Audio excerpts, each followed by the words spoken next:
groups into, okay? Where are we looking? We're looking straight at these guys, right? Yeah. Because we're talking to them. Do we talk to each other or do we talk to them? Maybe just a little bit. Okay. All right. 5, 4, 3, 2, 1. Hey everybody, welcome to small group. We'll start again. Hey, thanks for joining us. We want to be able to help make your small group time the most effective as possible. And Joe and I just came out of a session where we got to hear Sunday's message preached, really.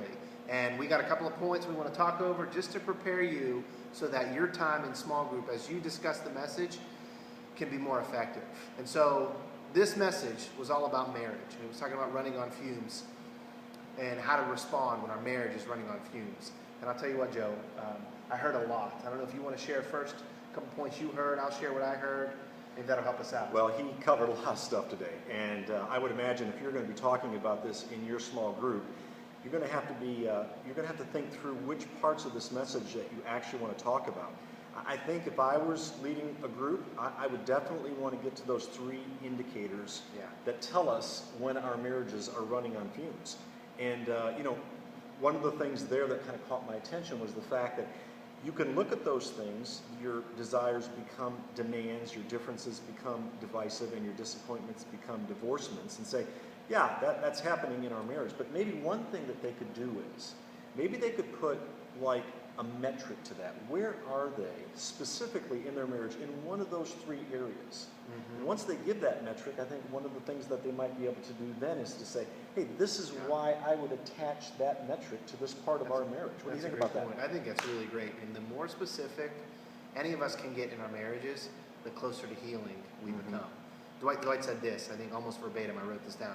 He said, we squeeze out the potential for love, and we squeeze out the potential to express love when our desires become demands. So I'm sitting there thinking, I need to list out the desires in my life and in my marriage that I've allowed to become demands. So the more specific I get, if there's a metric, rate myself, and then even get like, hey, what are 3 or 4 things that you've allowed to become a demand? You're closer to healing. You're closer to filling up the tank rather than running on fumes. And that goes along with something else that Dwight talked about in this marriage, or in this message, and that's this, that a good marriage takes hard work.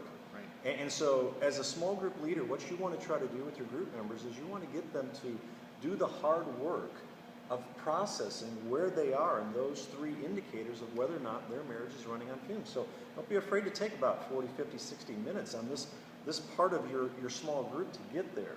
Because you know what? If you're going to have a good marriage, one that's not running on fumes, it's going to take some intentionality. So that's a great thing. Yeah.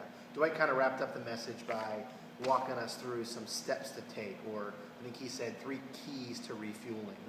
And we're kind of a nice little effect there. That was pretty effective. Indicators on the running on fumes, like a little light on the dashboard, keys, it's all cars. A little strategery there. You can see the thinking behind the thinking. Here's what I know. We're all going to key in. Did you like that? Key in. On one specific area. And I think it would be good to be able to, list these all out and then have everyone go around the room. If I'm leading a group, I'm going around the room saying, hey, which one do you specifically need to work on? Is it practicing forgiveness? Is it honoring the differences? Or is it in, surrendering your expectations? And as I sat and listened, the first one, the idea of humbling myself, God was speaking to me personally about that. And it was, I walked away with this note. In marriage, a lot of the frustration I experience is often an opportunity for me to be humble. And so I need to work on me in our marriage. And those 3 indicators or keys to refueling, those were areas where we all individually need to work. So in your group time, this would be a fantastic time to go around and have everybody identify and maybe commit to, I'm going to work on this one, or this one pertains more to me. And in a couple, each person could have a different key that they need to work on. Absolutely. When you do that in your small group, when you identify a specific area that you're going to work on, that's what really builds the community within your small group. When people start to share honestly about that, I know when he was talking about this thing of honoring your differences, I thought about the fact that, sometimes with Julie, what happens is I take her differences for granted, and if I start to do that, then I get a little irritated with them sometimes. Sure. And so, you know, if I bring to the table as my small group leader this honesty about, you know, not honoring our differences, the other people in my group, they start to connect with me. They're gonna remember that throughout the week. It's going to be something that will cause them to pray specifically for me, you know, throughout the week as they're thinking about me and praying for me. And I just think when you do what you just discussed, that's what builds the community. So you know what, if your group tends to not be transparent, to be vulnerable, I would suggest that you lead out on one of those 3 areas first. Yeah, that's a great piece of advice. Yeah, So. yeah.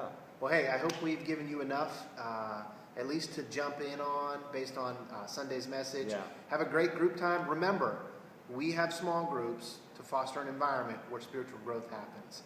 So as you lead strong and know we're rooting for you, praying for you, and we're thankful for you. Have a great group time.